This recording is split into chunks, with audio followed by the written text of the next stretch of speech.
repercutindo os contornos dramáticos dessa história cabeluda e, sinceramente, eu cada vez mais eu posso afirmar, sem medo de errar, sem precedentes na história da Seguridade Social, da Previdência Social brasileira, com quem menos merece estar passando por um sufoco dessa proporção. É de uma traição indesculpável.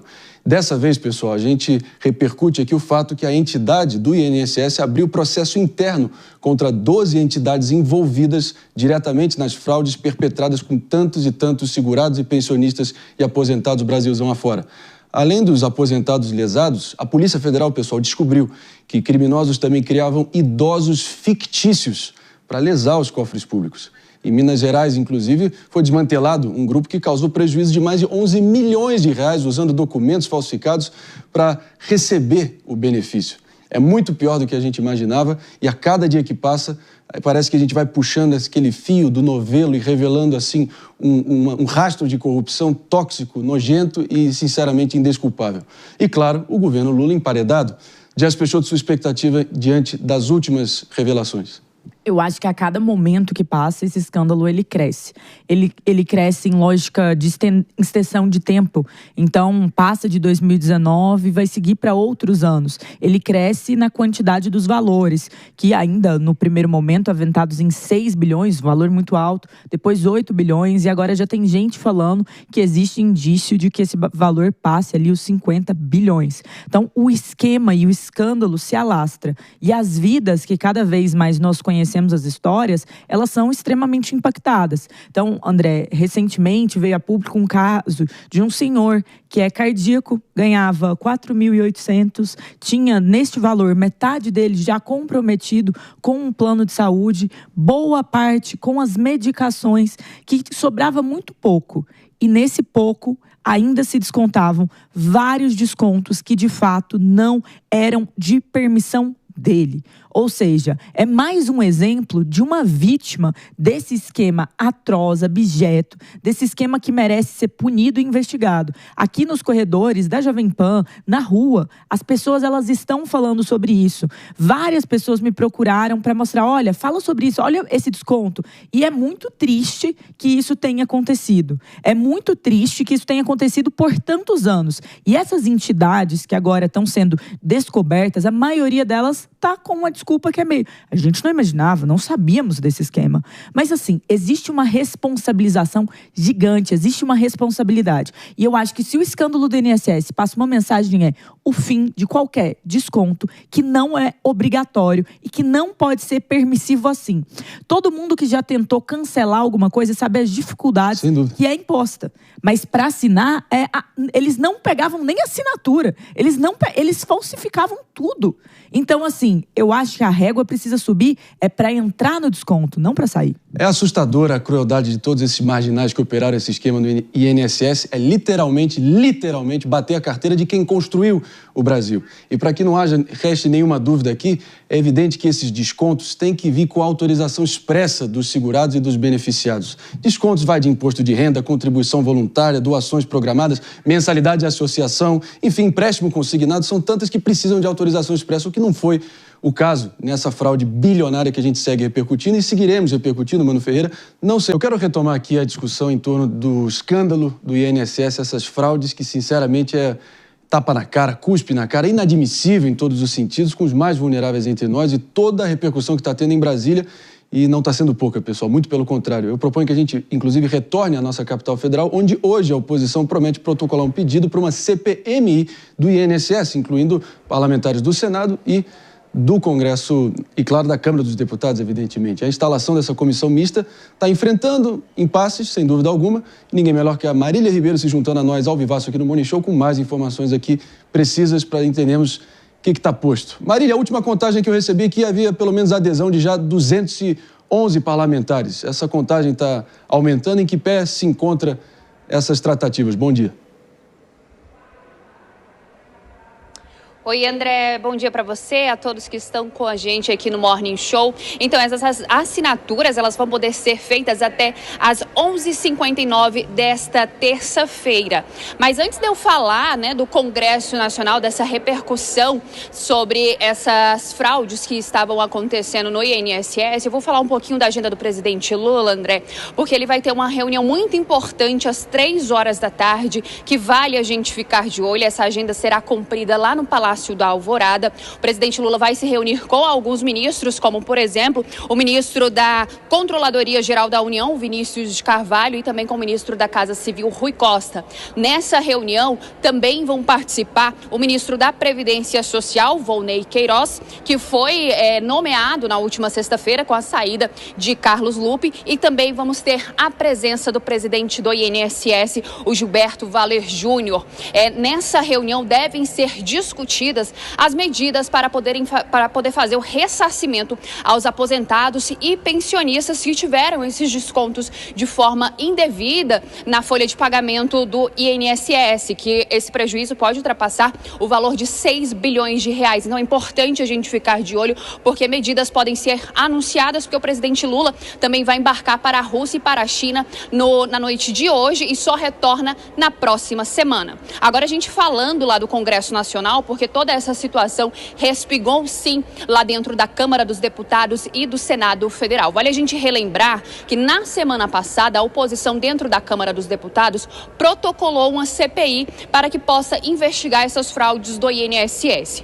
O presidente da Câmara dos Deputados, Hugo Mota, sinalizou que ela não deve ser instalada, pelo menos neste momento. Isso porque há uma fila de comissões que devem ser instaladas. E dentro da Câmara dos Deputados, simultaneamente só podem funcionar 5. E o que foi a saída para os parlamentares? Fazer uma CPMI, onde vai contar com a presença de deputados e de senadores. E daí, então, eles começaram a fazer a corrida das assinaturas. E até a noite desta segunda-feira, de acordo com a equipe da senadora Damares Alves, que está capitaneando todo esse recolhimento de assinaturas junto com a deputada federal, a Coronel Fernanda, nós tivemos aí 211 assinaturas, sendo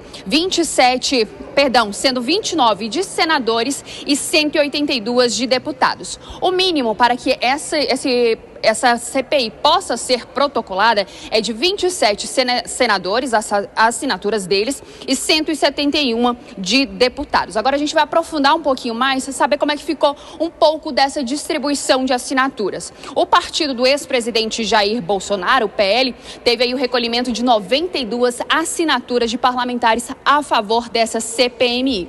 Mas nós também tivemos assinaturas de partidos que constam na esplanada dos ministérios do presidente Lula, como é o caso do União Brasil, que deu apoio aí com 29 parlamentares.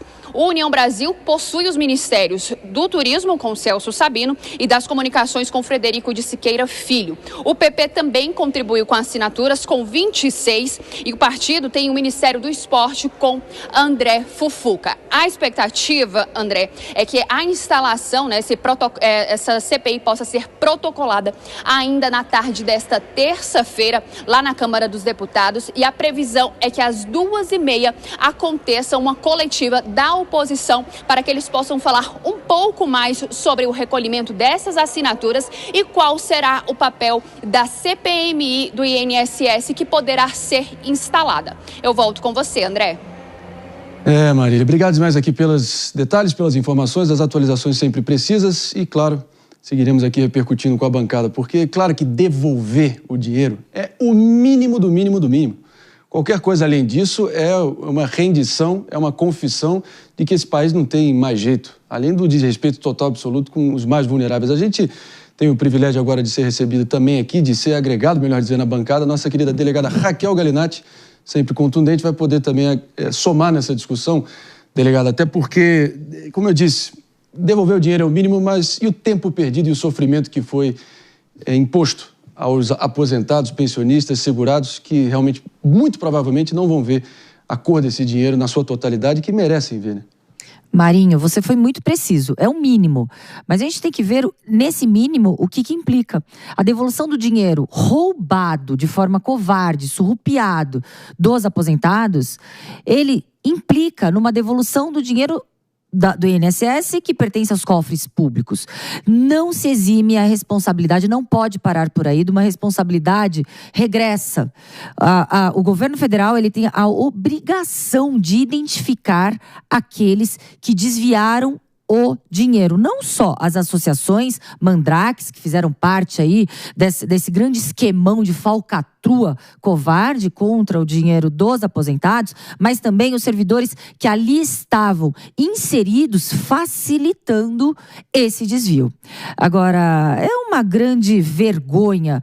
O Lula ele teve uma grande oportunidade de realmente acelerar essa crise instalada. Mas não, ele preferiu colocar o 02. O 01 e o 02, tanto o Lupe como o atual, faziam parte dessa omissão no mínimo, né, Marinho? Lembrando aqui, Volney Maciel, atual ministro da Previdência do governo Lula. Volney, meu Deus do céu, eu tô caprichando em errar o nome do sujeito. O ex-deputado federal de 4 mandatos, pernambucano, confere, conterrâneo do nosso... Filho do ex-prefeito de Caruaru, Zé Queiroz. O próprio Volney Queiroz, lembrando aqui, estava nas reuniões em que o esquema foi denunciado e assim como Carlos Lupe, seu antecessor, nada fez. Então, sendo muito generoso aqui, no mínimo foi uma omissão indesculpável, sinceramente. Mas agora, Jess Peixoto, os volumes são tão obscenos, a coisa é tão avassaladora, que por mais que o governo queira esconder isso por debaixo do tapete, não há tapete que esconda um montante desse tamanho, inclusive um contorno absurdo que a gente revelou ontem, na casa de 90 bilhões em empréstimos consignados que teriam sido descontados irregularmente durante o ano de 2023. 90 bilhões, pessoal, é maior do que muitos orçamentos de diversas grandes cidades, até estados brasileiros. Perfeito, André. E aqui tem um problema, né? O problema é o seguinte: o governo tem a habilidade de esconder uma CPMI, sim. E a razão disso é a articulação política. Não se enganem. Brasília hoje está pautada na situação do INSS e se, de fato, essa CPMI vai existir ou não. As assinaturas foram, aparentemente, atingidas já no Senado e já na Câmara dos Deputados, que já até havia sido atingida antes, só que o presidente da Câmara, o nome dele é Hugo Mota, ele provavelmente vai ser candidato no próximo ano também à reeleição. O Hugo Mota, o que ele fez? Ele decidiu que existem outras prioridades. Por quê? Por causa do limite de 5. Então, vamos ver. Por que eles estão fazendo isso? Para, de fato, esse pepino não cair dentro do Congresso Nacional. Pepino, você foi generosa. Né? Dá mais para um abacaxi espinhoso, radioativo, chernobílico. É uma bomba atômica. Mas exatamente. E a grande questão é que, no final das contas, isso vai abrir um gargalo de visibilidade. Sim. O Lindenberg Farias, recentemente, deputado também do PT, ele falou que não fica preocupado porque ele acha que mais eficiente do que a CPMI vai ser, com certeza, a investigação. Eu concordo. Mas sabe o que é o ponto? A CPMI, ela tem visibilidade política. Ela traz as coisas a público. Ela deixa com que nós, brasileiros, a gente tenha acesso a informações prioritárias em relação ao controle, em relação a como tudo isso aconteceu. Então, ela dá visibilidade ao problema. E, além disso, ela nos permite conhecimento político dessas causas. Ela vai afetar muita gente, ela não vai afetar um lado só. Esse talvez seja um dos maiores escândalos de corrupção da história recente de um país com vários escândalos de corrupção.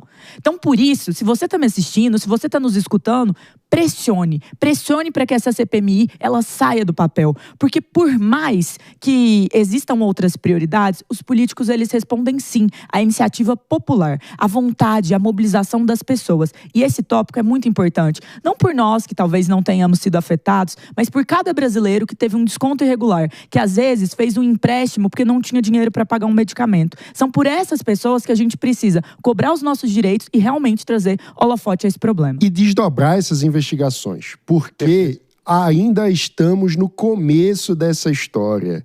Repito o que venho dizendo, é muito pouco provável, pela lógica de como funciona a política no Brasil, que esse dinheiro roubado dos aposentados tenha ficado parado no sindicato e nas associações fraudulentas.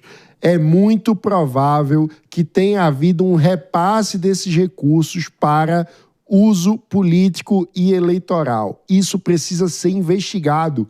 qual foi o destino desse dinheiro roubado e desviado. O Brasil precisa saber, porque nós podemos estar diante de mais um esquema de corrupção que, além de ser um gigantesco problema em si mesmo pelo roubo, pode ser também um problema democrático, no sentido de ter financiado, possivelmente, campanhas eleitorais, distorcendo o processo democrático. Caso isso tenha ocorrido, nós precisamos ir até as últimas consequências. Aqueles que foram eventualmente beneficiados, sendo eleitos com dinheiro roubado para fazer suas campanhas, precisam perder seus mandatos, precisam ser punidos também. E a gente sabe que, num esquema tão grande, que movimentou um volume bilionário de recursos por mais de um governo, é muito pouco interessante para muitos políticos que essas investigações avancem.